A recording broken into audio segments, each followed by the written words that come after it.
Capítulo 1. Identificando a raiz da rejeição. Ele era desprezado, rejeitado e abandonado pelos homens, um homem de sofrimentos e dores e que sabe o que é padecer e adoecer, como um de quem os homens esconderam o rosto. Era desprezado e dele não fizemos caso, nem tínhamos qualquer estima por ele.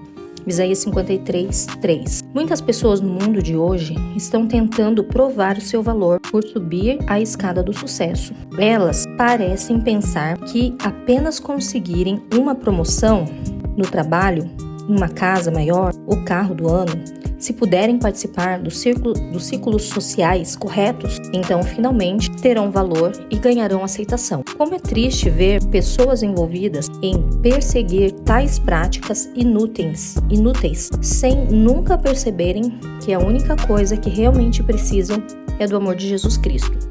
O próprio Jesus não desfrutou aceitação ou aprovação dos homens quando esteve na terra. Ele foi desprezado e rejeitado pelos homens.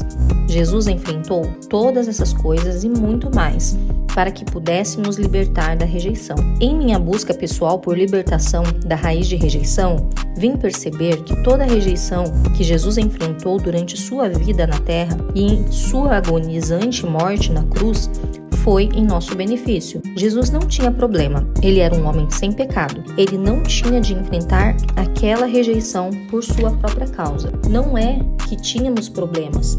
Assim, ele voluntariamente desejou vir e tomar os nossos problemas, nossas feridas, nossas dores e até as nossas rejeições e levá-las sobre si mesmo. Mas a rejeição não é apenas algo que o diabo usa para atacar os cristãos. Milhões de pessoas de todas as partes do mundo sofrem a dor da rejeição. Em um segmento surpreendentemente grande na nossa sociedade, tem experimentado vez ou outra esse sofrimento. Há muitas causas de rejeição. Abuso, incluindo abuso físico, verbal, sexual e emocional. Conflitos no lar, adoção, abandono, infidelidade no casamento, divórcio, rejeição de colegas e etc. E isso traz muitas consequências. Nesse livro, exploraremos tanto as causas quanto as consequências da rejeição.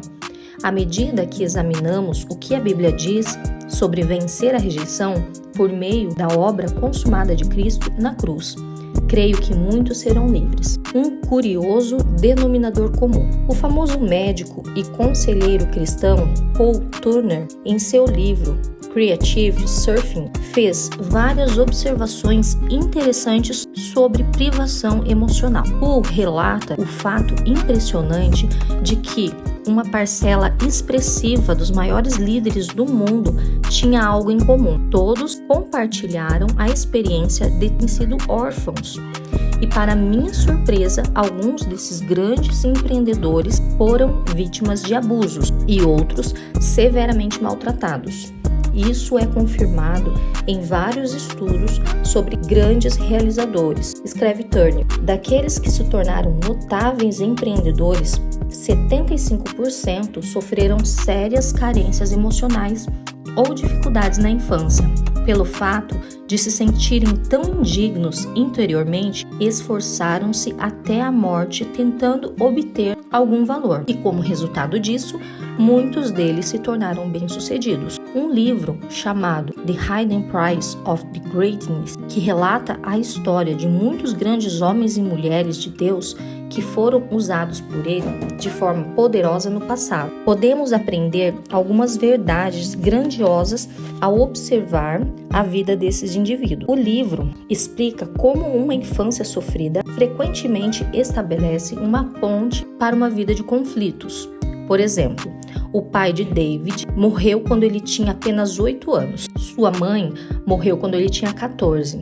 E muito embora ele herdasse um patrimônio considerável, perdeu o amor e a afeição de seus pais, que tão essenciais para sua felicidade e a segurança de uma criança. Brainerd, como muitas outras crianças órfãs, negligenciadas, carregava um senso de culpa anormal, quase como se fosse o responsável pela morte de seus pais. O autor relata que o Espírito Santo repetidamente tentou tornar real para David que sua infância estava em Cristo. Aparentemente, ele obtinha algumas revelações e tentava praticá-la por um tempo, mas voltava à mentalidade de obras e sofrimento, enquanto tentava atingir a perfeição interiormente. Deus faz o mesmo tipo de trabalho em mim várias vezes, e cada vez a minha reação era semelhante à atitude de David. Durante meus períodos de sofrimento, o Espírito Santo me revelava a graça e a misericórdia de Deus, e como a minha perfeição somente poderia ser encontrada em Cristo. Eu entrava no descanso de Deus e passava certo tempo desfrutando essa vitória. Então o diabo me atacava novamente e Deus me dava nova revelação, ainda mais profunda. Uma vez que o diabo sabe que temos vulneráveis certas áreas, ele nos atacará ali vez após vez, para ver se há alguma fraqueza remanescente da qual ele pode aproveitar. Você sabe o que aconteceu a David? O livro diz, por volta de 1700, o seu maior temor veio sobre si. Como missionário, embora ele tivesse um ministério poderoso, ficou inválido, bastante doente para poder pregar, ensinar, orar, e morreu aos 29 anos. O jovem tinha se esgotado, tentando servir a Deus por meio do perfeccionismo. Ele literalmente desgastou-se a ponto de tornar-se fisicamente doente e morrer simplesmente porque se sentia muito inseguro por causa da rejeição. Quantos Davids existem no mundo de hoje que estão se desgastando ao tentarem ser dignos de algo ao escalar a escada do sucesso? Temos disponível a única coisa de que verdadeiramente precisamos: o amor de Jesus Cristo. De fato, sua opinião a nosso respeito é a única e realmente conta. Quero que todos gostem de mim, mas descobri muito tempo atrás que tentar fazer isso as pessoas gostarem de mim é uma tarefa árdua. E sabe o que é mais interessante? Quando parei de me importar com o que os outros pensavam ao meu respeito, pude ver que não havia tantas pessoas que realmente pensavam mal de mim.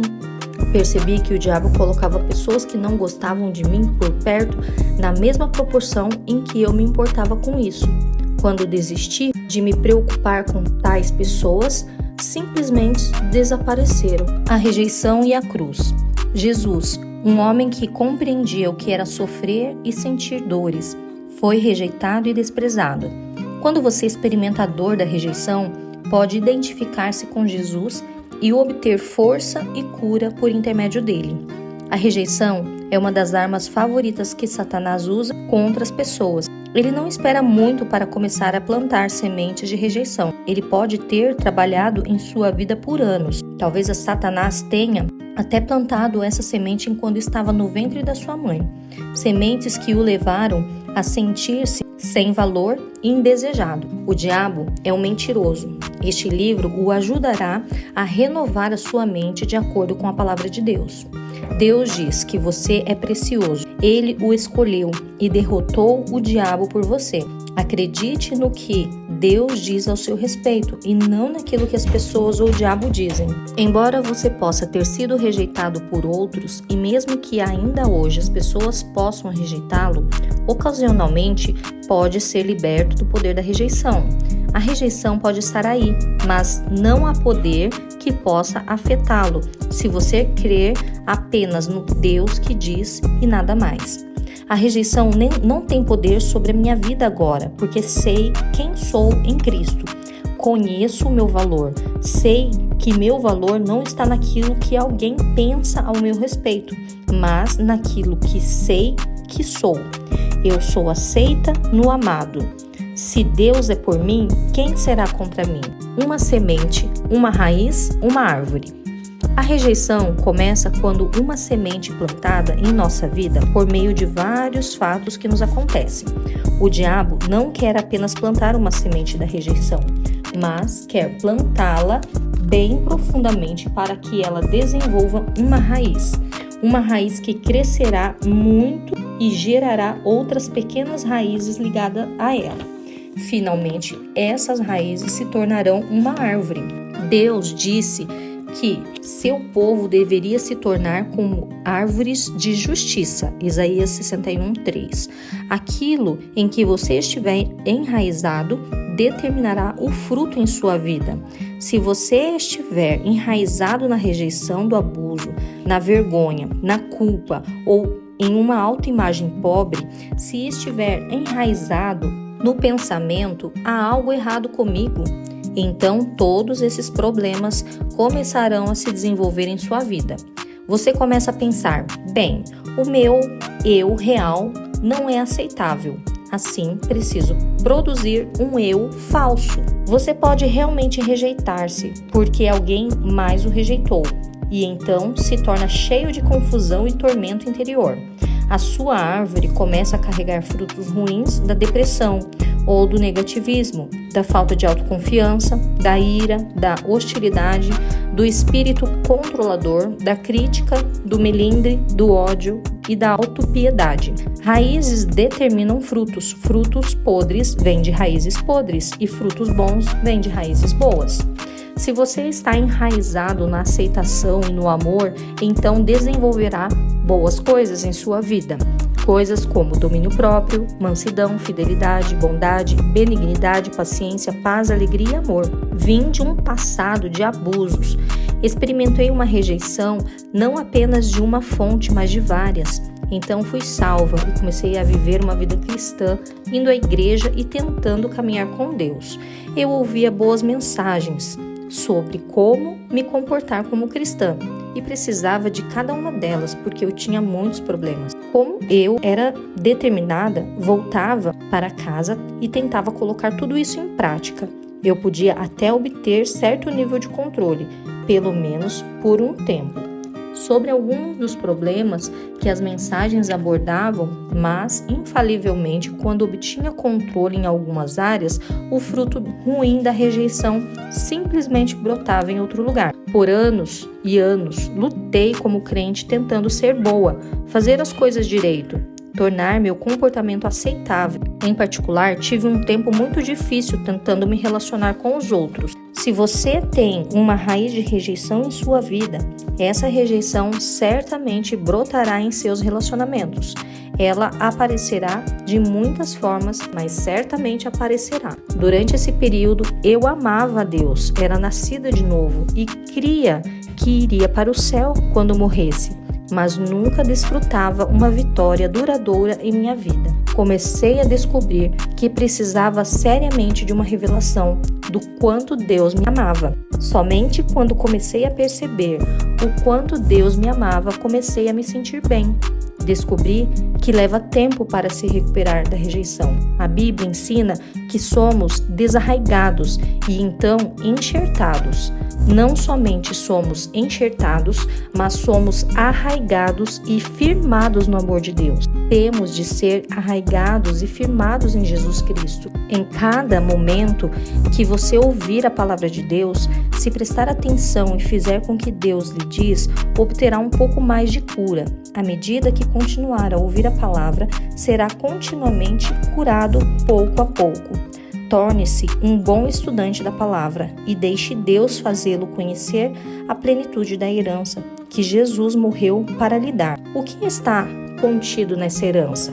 Justiça, mesmo quando você não faz tudo certo. Paz, que excede todo entendimento, mesmo quando as circunstâncias não estão em paz. E alegria indizível, mesmo quando não há motivos para se alegrar. Essa é a herança em que Jesus Cristo você pode desfrutar a vida. Creio que Deus me chamou para ajudar seu povo a caminhar em vitória. Você pode estar em sua jornada para o céu, mas está desfrutando a viagem? Se não está, algo está desesperadamente errado e Deus é sua resposta.